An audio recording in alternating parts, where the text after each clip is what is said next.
theological question that I hope you have in your mind. There's another theological question that I know you have in your mind. We'll get to the burning theological question in just a minute. The one that I know most people have in their mind is this: what about the dinosaurs? In the Bible's account of creation, let me just give you a quick answer to that. Mankind and land animals were created on the same day. No matter how you interpret the word day, we were created in the same time period.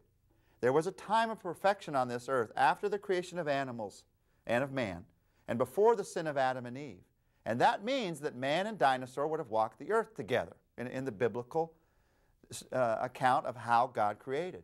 Not as caveman and terrible beast in this volcanic earth, but as creations of God in God's perfect world. Now, when did the dinosaurs become extinct? Well, it was obviously due to some dramatic climate changes on Earth. Some scientists theorize that this was because of an ice age or a meteor impact upon the Earth. There are many scientists who are believers who think it might have been the climate changes that came after the worldwide flood in Genesis. No one knows for sure. No one knows for sure on that one. There is a question that's even more important than the dinosaurs. And it is the major theological question concerning when God created. And that is, when did sin and death enter the world? Just follow this through with me. Since the Bible tells us that it was Adam's personal choice to sin that brought death into the fall and fall into this world. Romans 5:12 says, when Adam sinned, sin entered the entire human race. Adam's sin brought death. So death spread to everyone, for everyone sinned. And Romans 8:20 tells us that the whole of creation suffers because of Adam's sin.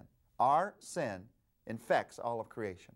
So since it was Adam's sin that infected creation, and since the salvation that Jesus brings to us is tied in the New Testament to the historical fact of Adam's sin, the Bible says in 1 Corinthians 15:21 and 22, for since death came through a man, the resurrection of the dead comes also through a man. For as in Adam all die, so in Christ all will be made alive.